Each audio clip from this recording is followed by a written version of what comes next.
Guys, I'm Steve. Welcome back to the channel. Welcome back to another video. If it's your first time stopping by the channel, hit that subscribe button. Trust me, you won't regret it. If you're a returning subscriber, as always, guys, welcome back, and I do appreciate the support. Guys, as of late, we've been covering the Naziah Harris case, and I was thinking about it today, and I seen some information that a local news media network had did a couple of stories on her situation, or a couple of videos, if you will, and I wanted to talk about it. When I did that video last week where I showed over an hour of the text messages, that were deleted, that were read in court in their entirety, there was a little part that I left out. It was the ending part of the after they came back from the lunch recess. I'll play that for you guys today so you can see it. But in case you guys aren't familiar with this case, Naziah Harris, pictured here, 13 years old, was involved in a intimate relationship with this guy right here, 42-year-old Jarvis Butts, who was baby's dad of her aunt, her aunt's kids, well, a few of her aunt's kids. He was close enough to her to where he groomed this child, eventually got her pregnant, then he killed her. Her body hasn't been found. She's been missing over a year now.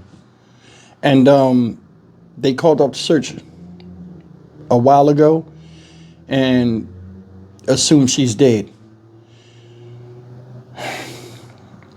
As hard as this is to deal with, he goes to court tomorrow, for his, for his arraignment hearing to be tried for murder of this young girl. And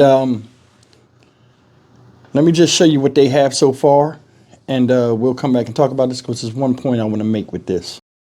The murder of Naziah Harris has captured national attention. Her body never found, but we have learned so much about what detectives believe happened to her in the time leading up to her murder. Tomorrow morning, the case moves to Wayne County Circuit Court, where the man accused of killing her, Jarvis Butts, will be arraigned on murder charges. Our Sean Lay has covered this case since his arrest, and tonight takes us inside the case. Sean? 3 names to remember here. Zion Foster, Detroit teen. There was a search for her right at this very Lenox Township landfill. Now, Ashley Elkins, there's a search going on for her right now at this same landfill. Naziah Harris, there was not a search here at the landfill. A chief investigator on that case is also here, however. There's a search for her Metro Detroit wide. Let's focus on Naziah Harris right now and catch you up on the things you did not know about that disturbing case. Detroit should never forget the name Naziah Harris. Now, just take a moment and look at the last photo taken of this child. Naziah Harris was a child. She was 13 years old. Study her face. Look at the light in her eyes. Naziah took this final photo of herself at school January 9th, 2024. She was never seen again. Prosecutors believe she was pregnant. She was brutally murdered. The child's body has never been found. When charges were brought, Wayne County Prosecutor Kim Worthy highlighted this photo in a heartbreaking way. She is smiling and waving and saying hello. But little did she know that she was really saying goodbye. The next thing Detroit should never forget is how 36th District Court Judge Aaliyah Sabri at a hearing last week called out many adults in Naziah's life, saying they also failed this child. From what I have heard over the last 4 days and 5 days total, is that several people failed her. I don't know where her mother is. I don't know anything other than that she was forced to live in a home where she was not protected or given the adequate attention and love. But Judge Sabri went further about how family members and Detroit also failed this little girl before she even mentioned the name of the man sitting in front of her, Jarvis Butts, the man at the center of a 5-day hearing. Bit by bit, prosecutors here worked to connect the dots that Butts allegedly abused Naziah over a long period of time sexually, allegedly controlled her life. Prosecutors say Butts got Naziah pregnant, and the judge said she believes all of the evidence shows Butts allegedly tried to abort the pregnancy himself. But the judge says she believes Butts injured Naziah and then murdered her. He intentionally killed her and tried his best to cover it up. But without finding Naziah's body, investigators focused on Butts, and they had to find his cell phone. Butts told police he had nothing to hide and told police to go through his phone. Things in my phone, y'all have possession of my phone. Take a look at it, go through it. So I don't know what that's about. I don't know why she said. Apparently, Butts was right. There was nothing linking him to abusing or killing Neziah on his cell phone, but that's where Detroit police data experts dug in, expert after expert detailing in court how they extracted all of the deleted material from his phone, his web searches, how to abort a pregnancy using antifreeze, and then the thousands upon thousands of text messages he sent to Neziah.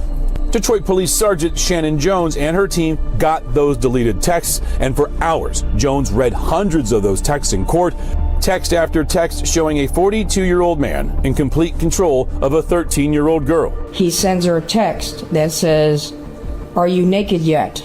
She replies to him and says, "No, I don't want to get naked." She replies, "Are you mad that I didn't get naked?" 5 days of this preliminary hearing, Butts was hunched over behind his lawyer with a mask on. I watched him for 4 days. He never looked up once. Jarvis Butts, the last person prosecutors say who was with Neziah.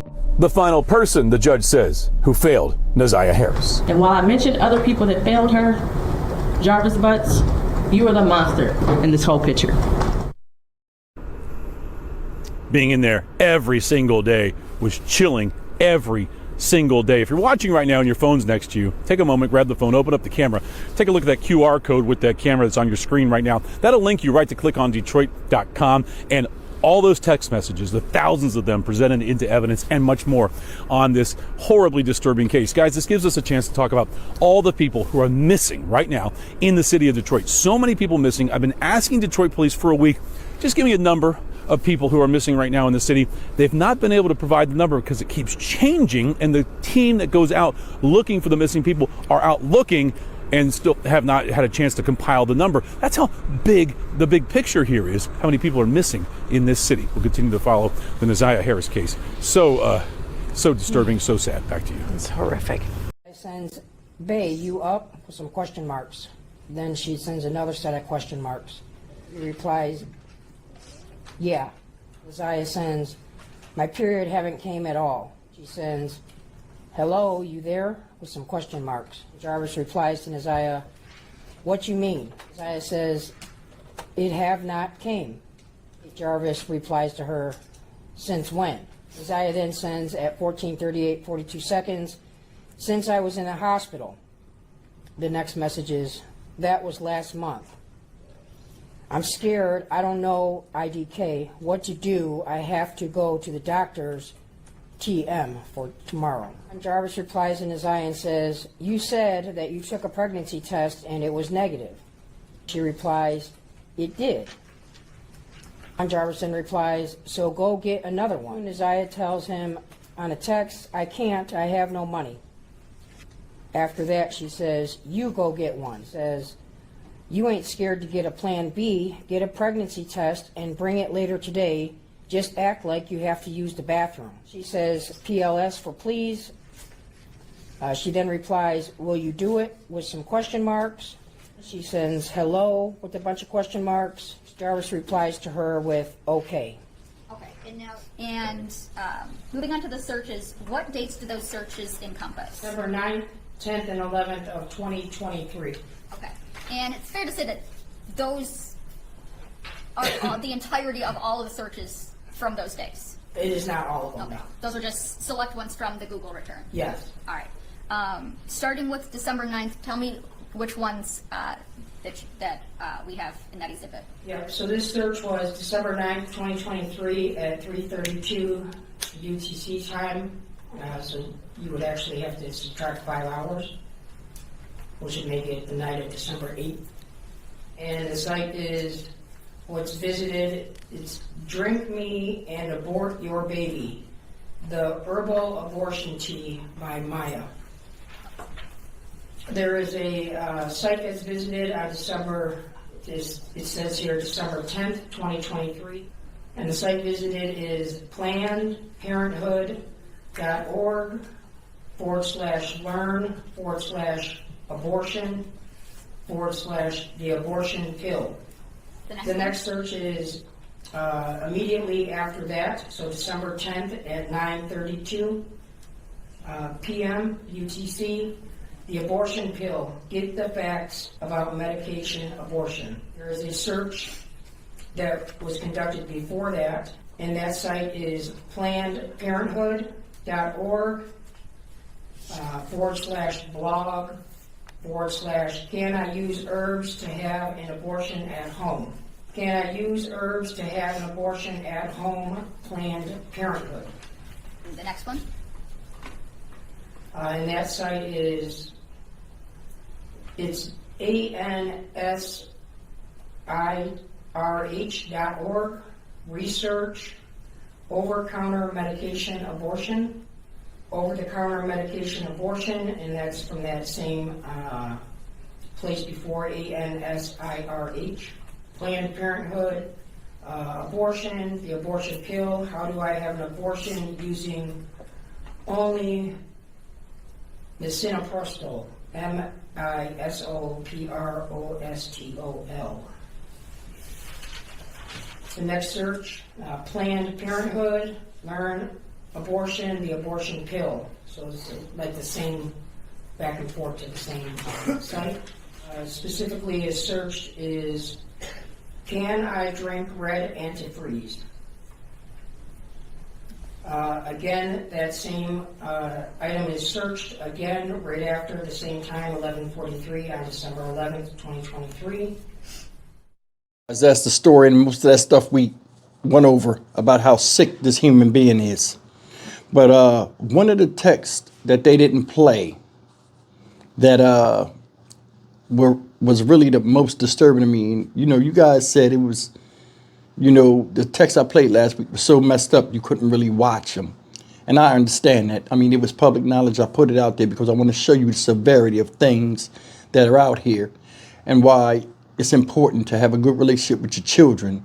Be supportive of your children or children that you are you have guardianship over, and just make sure you know what they're doing. Go through their phones. Make sure you know who their contacts are. Pay attention to little things, you know, because like they said, a lot of people failed this child. I don't know who particularly, but, you know, it was people close to her. And, you know, people say, hey, where was the mom? Where was the dad? Why was she living with them? Who knows? But what I do know is those that was entrusted in taking care of her or volunteered to take care of her didn't. And we see the results such as the way it is now. But I'm going to talk about two things, man. First thing is this. I'm a content creator.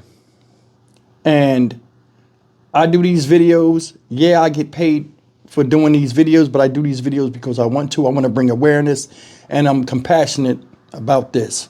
You know, not just things about children, just about crime and just, you know, people doing some unsavory things that honestly they shouldn't be doing.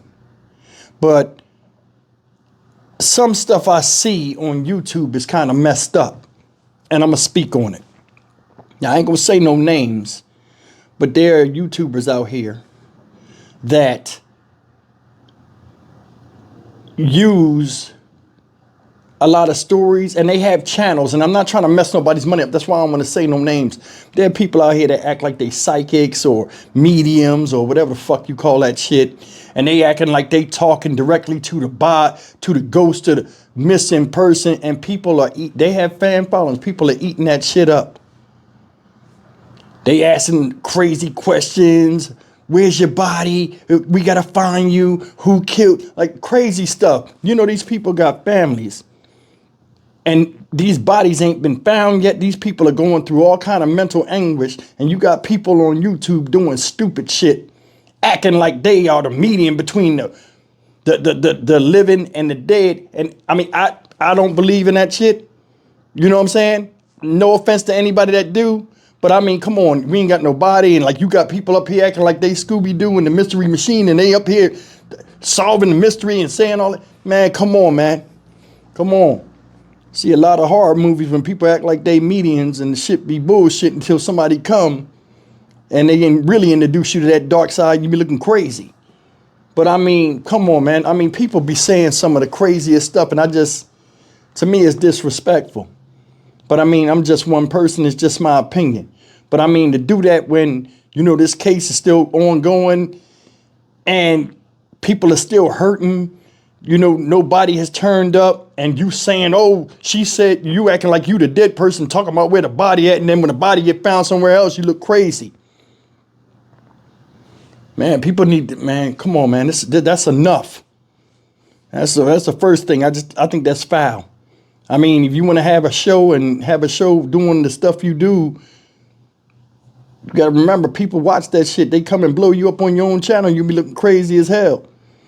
That's the first thing. Second thing is this. All the answers lie with this man right here, and he's not talking. People use manpower, money, a lot of time and energy trying to locate a girl when your answer is right there in a jail cell somewhere. That's the part that's crazy about it. He's sitting up there right now. Now he'll go to court tomorrow, sit there puppy dog-eyed looking down, because he feels as though he don't have to say something. There needs to be some type of stipulation in the law where when it's an unsolved mystery, you go to the one that can solve it, and by hook or by crook, they tell you what they know. Anyway, guys, I just wanted to mention that. I mean, I seen the video last night, a lady acting like she a psychic, talking to Nazia's spirit. The voice coming back talking to her was that of like a 5-year-old kid. Enough is enough, man. I mean, damn, people are suffering right now, and to do some goofy fortune teller bullshit is not the right way to go about it. I mean, I know that's your channel and you want to do something, but I mean, damn, come on, man. Because I ain't gonna lie, if something happened to my daughter and somebody was on here acting like you could hear the voice of my child speaking and they asking all these crazy questions and I'm still in anguish, I have a serious fucking problem with that. I'd have a serious problem with that. Stock Market Steve for the Dynamic Reason channel. As always, like, comment, share, and subscribe. As content creators, some of the stuff we say is disrespectful. But them type of actions is way beyond, on a whole new level of disrespect. I just want to talk about that. I'll see you in the next video. Take care.